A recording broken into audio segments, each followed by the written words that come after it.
అందరికీ నమస్కారం. అంతర్జ్ఞాన చక్షు మీ లక్ష్మీనారాయణమ్మ మీకోసం మళ్ళీ వచ్చేసింది.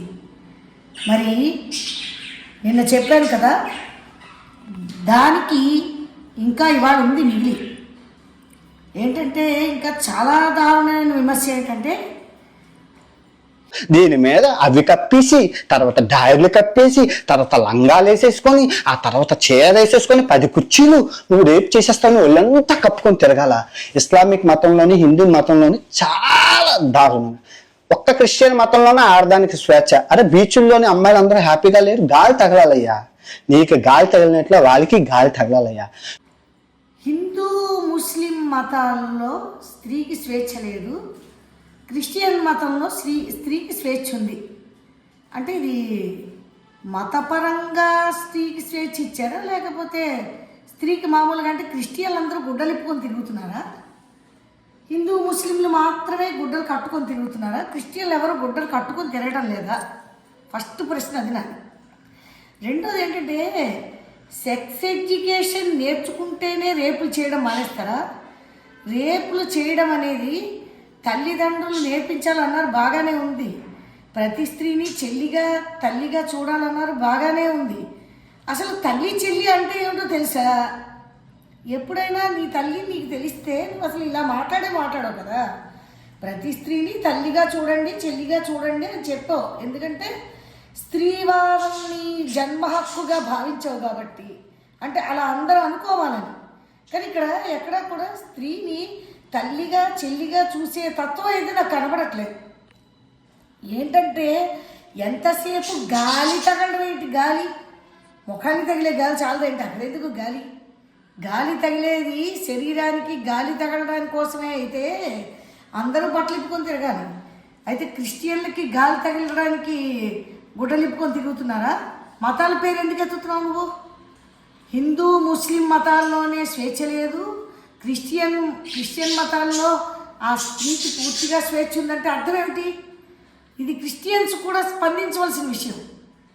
క్రైస్తవులు అంటే ఎవరో కాదండి, క్రీస్తు మీద నమ్మకం ఉన్నవాడు క్రైస్తవులు. మొదట అందరూ హిందువులే, అర్థమైందా? ఇక్కడ భారతదేశంలో 100 మందికి 100%లోని 99.5% హిందువులే. పుట్టుకతో క్రైస్తవు అంటే ఇప్పుడు హిందూ మతంలోంచి క్రిస్టియన్లోకి మారి వాళ్ళకి పుట్టిన బిడ్డ క్రిస్టియన్స్లో పుట్టినట్టు అనుకుంటారేమో, కానీ భారతదేశంలో ఒరిజినల్ క్రిస్టియన్స్ అంటూ చాలా తక్కువ మంది.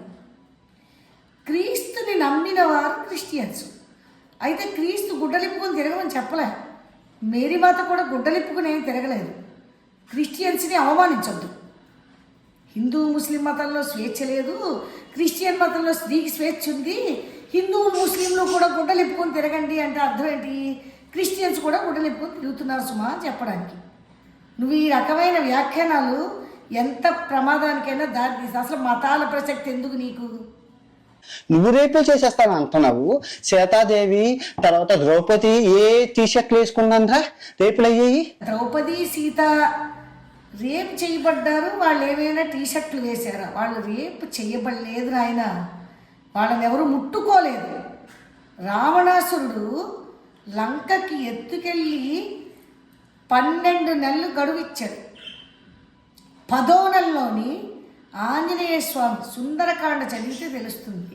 రామాయణంలో 7 కాండలు చదవరా వెధవా, నీకు తెలుస్తుంది. నిన్ను వెధవా అనే అనాలి. రామాయణంలో సుందరకాండ ఎప్పుడు ఆంజనేయ స్వామి ఇంకా 2 నెలలే గడువు ఉందమ్మా నాన్న, నువ్వు రాముడికి చెప్పు నన్ను రావణాసురుడిని గెలిచి తీసుకొని వెళ్ళమని అంటే, ఆంజనేయుడు ఏంటంటాడు? తల్లి నువ్వు గనక ఒప్పుకుంటే ఇప్పుడే నేను నిన్ను నా భుజాల మీదకి ఎక్కించుకొని తీసుకెళ్ళిపోతాను. అదేంటి నువ్వు చూస్తే ఇంత చిన్నగా ఉన్నావు, నన్నే భుజాల మీదకి ఎక్కించుకొని తీసుకెళ్తావు అంటే, అప్పుడు తన రూపాన్ని చూపిస్తాడు. నరుడు వానరుడు, నరుడైనా వానరుడైనా పవిత్రుడు, బ్రహ్మచారి అంచేత వానర రూపంలో ఉన్న దైవం. వానర రూపంలో అంటే దీని జ్ఞానం మనం ఏంటి తెలుసుకోవాలంటే, కోతి కూడా దేవుడే. మనం ప్రతి జీవిలోని దేవుణ్ణి చూడగలిగేటటువంటి సిద్ధాంతం ఉన్నవాళ్ళం ఎవరు? హిందువులు. హైందవులు ప్రతి రాతిలోను, ప్రతి జీవిలోను, ప్రతి చోట అంటే ఇందుగలడందు లేడను సందేహము వలదు చక్రి దానవాగ్రని వింటే అన్నాడు ప్రహ్లాదుడు. ప్రతి దాని సృష్టి మొత్తం, ఈ సృష్టి అంతా కూడా దైవ సమానంగా చూడగలిగే తత్వం కేవలం హిందూ మతం. కాబట్టే ఆ కోతి ఆంజనేయుడు అంటాం. నమ్మిన బంటు ఆంజనేయ స్వామి అలా అనగానే సీతాదేవి అన్నది, నేను వీరనారిని, నేను తలుచుకుంటే వీడిని ఇక్కడే భస్మం చేసేయగలను. అంటే పూర్వకాలంలో స్త్రీలు పతివ్రతలకి, చూడండి మీరు నమ్మండి నమ్మకపోండి కానీ కొన్ని పూజలకి, కొన్ని జపాలకి, అంటే కొన్ని మందులు వేసుకుంటే ఆరోగ్యం ఎలా బలపడుతుందో, చిన్నతనంలోనే అంటే గర్భంలో ఉన్న శిశువు బాగా ప్రసవించాలంటే తల్లి అన్ని విటమిన్లతో కూడిన ఆహారం తీసుకుంటే ఎంత మంచి శిశువు జన్మిస్తాడని ఎలా నమ్ముతామో, భగవంతుణ్ణి కొలిచే విధానాల్లో కూడా ఆ జపాలు, పూజలు, వ్రతాలు, మంత్రాలు ఇవన్నీ ఉంటాయి కదా. వాటి ప్రభావం మనకి తెలియకుండానే ఉంటుంది. ఆ ముఖం, ఆ కళ ఆ ముఖంలో తెలియకుండానే వస్తుంది. అది నమ్మినా నమ్మకపోయినా అది ఉంటుందంతే. పూర్వకాలంలోని పతివ్రతలకి ఆ మహత్యం ఉండేది. పతివ్రతలకి ఆ మహత్యం ఉండేది. ఎందుకంటే వాళ్ళు సత్యాన్ని తప్ప వేరే చూసేవాళ్ళు కాదు, ప్రజల క్షేమం తప్ప వేరే ఆలోచించేవాళ్ళు కాదు, స్వార్థం అంటే ఏమిటో వాళ్ళకి తెలియదు. అంచేత సీతాదేవి విషయానికి కదా చెప్పుకుంటాం. రామాయణం, భారతం కంటే ముందు రామాయణం కదా. సీతాదేవి రావణాసురుడు ముట్టుకోలేదు సీతాదేవి. రావణాసురుడు ఏం చెప్పాడు? నేను నిన్ను బలాత్కరించను. స్పష్టంగా చదవండి రామాయణం. నేను నిన్ను బలాత్కరించను, అలాగని వదిలిపెట్టను, నీకు నువ్వే లొంగిరా అంటాడు. వాడు రేప్ చేయలేదండి రావణాసురుడు. ఇక్కడ క్లియర్ చేసుకోండి. రావణాసురుడు సీతని రేప్ చేయలేదు, చీర కూడా ముట్టుకోలేదు, పైట కొంగు కూడా ముట్టుకోలేదు. రావణాసురుడు సీతని లొంగించుకోవడానికే ప్రయత్నించాడు. రాక్షసీ వనితల క్రూర వలయంలో ఉంచాడు కానీ రాక్షస పురుషుల మధ్య ఉంచలేదు సీతాదేవిని. రాక్షసీ వనితలు అక్కడ రాక్షసీ వనితల క్రూర వలయంలో ఉంచాడు. సీతని ఒప్పించండి, లేకపోతే తినేయండి, భక్షించండి అని చెప్పాడు తప్ప నాకు అప్పచెప్పండి బలవంతంగా అని మాత్రం అనలేదు. అంచేత సీతాదేవికి రేపు జరిగిందన్నమాట పళ్ళు రాలగొడతానమాట అన్నమాట. ఇంకా ద్రౌపది ఎవరండి? సాక్షాత్తు ద్రౌపది అగ్నికన్య. ద్రుపద మహారాజు చేసిన యజ్ఞంలోంచి ఉద్భవించిన ద్రుపద మహారాజు యొక్క కూతురు. కొడుకుని అడుగుతాడు ద్రుపద మహారాజు, కానీ కొడుకుని ఇవ్వడు, కూతుర్నే ఇస్తానంటాడు. ఎందుకు కూతురు ఎందుకు వద్దు అంటే నానా కోరికలు కోరుతాడు. ఎన్ని కష్టాలున్నా మంచి పేరు తెచ్చుకోవాలి, ఏమిటేమిటో కోరుతాడు. అలాంటి కూతుర్ని ఇస్తావా నువ్వు అని అడుగుతాడు. అలాంటి కూతుర్ని అయితేనే ఇయ్యి అంటాడు. ఇస్తాడు. ద్రౌపది మహాసాధ్వి, మహావీరవనిత. కృష్ణుడే సాక్షాత్తు ద్రౌపదికి అన్నదమ్ముళ్లాగా ఆయన మానాన్ని కాపాడాడు. అయితే దుర్యోధన మహారాజు ఎప్పుడైతే పాండవులు మొత్తం అంతా కూడా పాండవులు మరి జూదమాడించి పాండవుల చేత అతన్ని పరాజితుణ్ణి చేసి, ధర్మరాజుని పరాజితుణ్ణి చేసి, ద్రౌపదిని ఎలాగైనా సరే మళ్ళీ అప్పుడు ఇంద్రప్రస్థం అనే రాజ్యాన్ని ధర్మరాజు పెట్టడం, తర్వాత వాళ్ళకి సన్మానం చేస్తామని చెప్పి దుర్యోధనుడు పిలవడం, ఆ దుర్యోధనుడు పిలవడాన్ని వాళ్ళు ద్రౌపది భయపడుతూనే ఉంటుంది, ఇదేదో జరుగుతుందని. తర్వాత మళ్ళీ అదేదో ఓడిపోవడం, ఇవన్నీ మామూలే మనకి తెలిసినవే. అయితే ఎప్పుడైతే అందరినీ ఓడిపోయి, తనను తాను ఓడిపోయి, అందరినీ తమ్ములందరినీ ఓడిపోయి, చివరికి ద్రౌపదిని వడ్డాడు, ద్రౌపదిని ఓడిపోయాడు. అంటే జూదంలో ఓడిపోయినప్పుడు ఆ జూదంలో ఓడిపోయినటువంటి ధర్మరాజు మరి నలుగురు దాసులు కదా, అప్పుడు వాళ్ళు దాసీల కింద వస్తారు.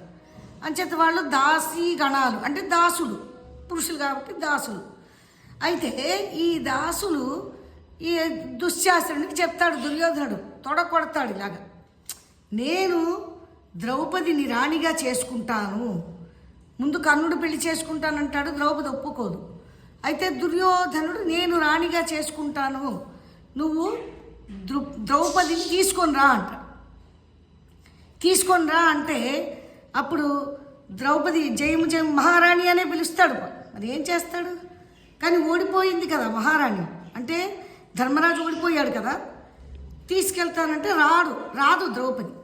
ముందు రధికుణ్ణి పంపిస్తాడు, రాదు. అప్పుడు దుశ్శాసనుడిని పంపిస్తాడు. అప్పుడు తను రాకపోతే ఎలాగైనా సరే తీసుకొని రా అంటే జుట్టు పట్టి గరగర ఈడ్చుకొని తీసుకొస్తాడు ద్రౌపదిని.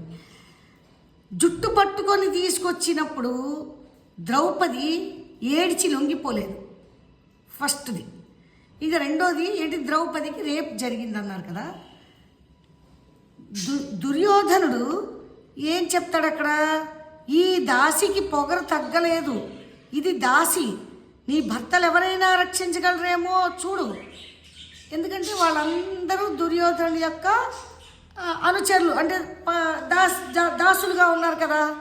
దుర్యోధనుడు ఆజ్ఞ లేకుండా ఏమీ చెయ్యరు. ఒక మాటకి కట్టుబడి ఉన్నవాళ్ళు కాబట్టి.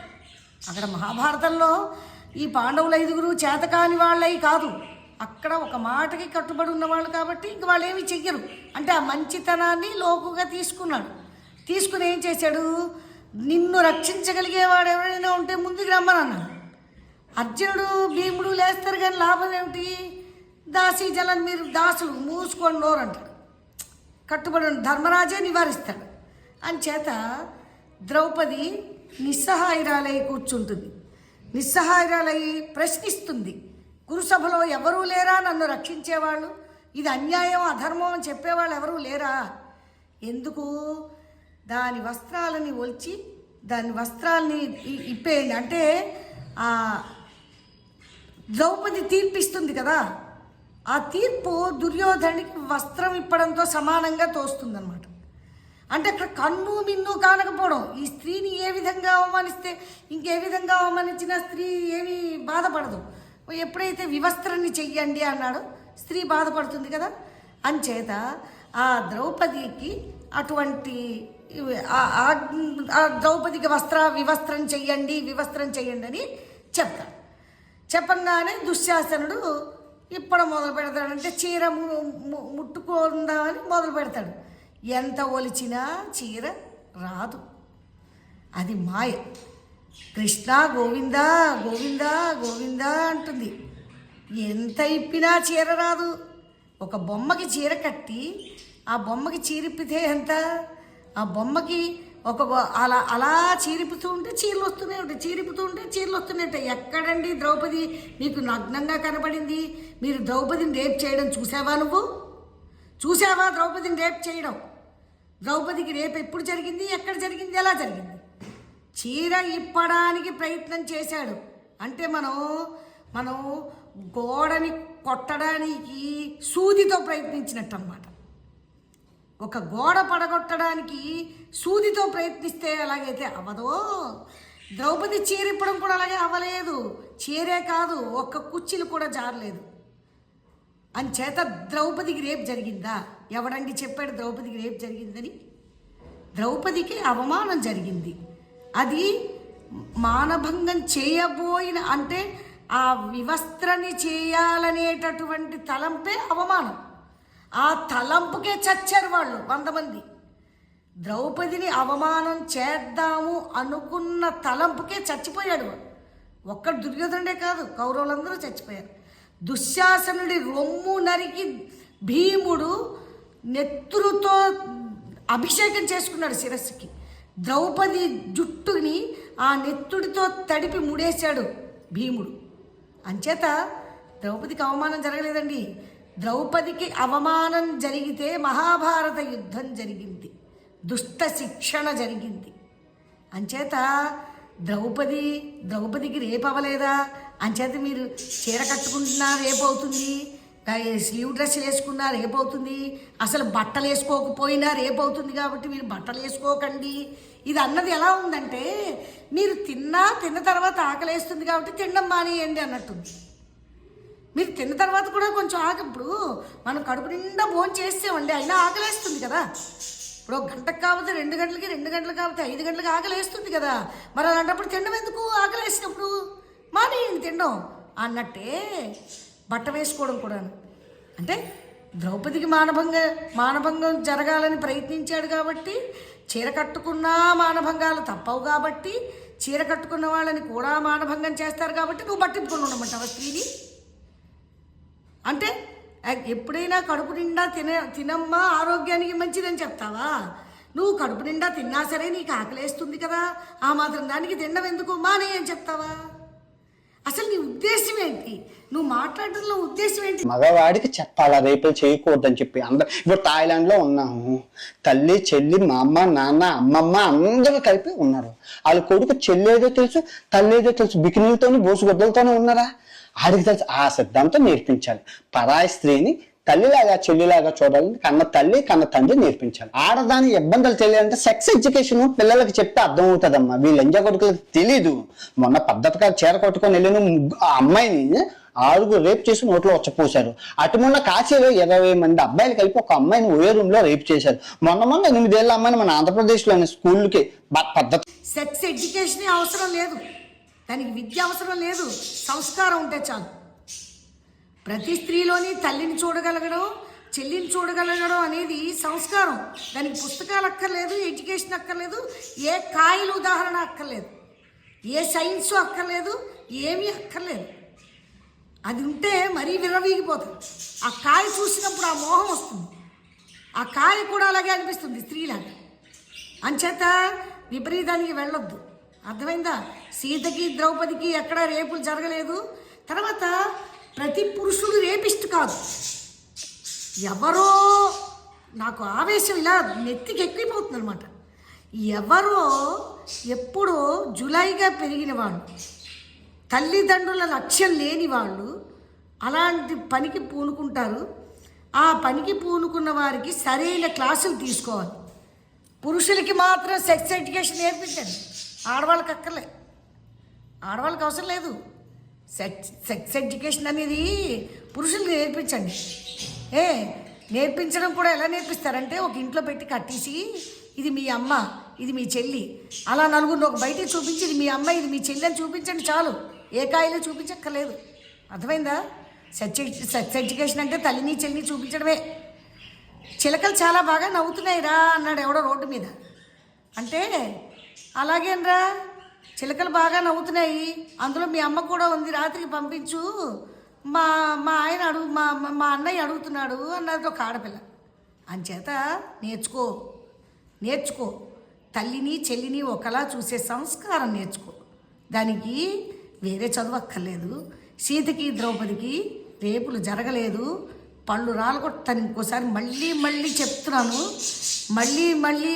చెప్తున్నాను, మూగవాడిగా అయిపోతావు ఇలా మాట్లాడితే. అర్థమైందా? నువ్వు మూగవాడిగా అయిపోతావు. అర్థమైందా? మూగవాడిగా అయిపోతావు. ఏదైతే వక్ర బుద్ధితో చూస్తున్నావో ఆ కళ్ళు పోతాయి, నోరు పోతుంది, మెదడు పోతుంది. నోరు మాట్లాడకు.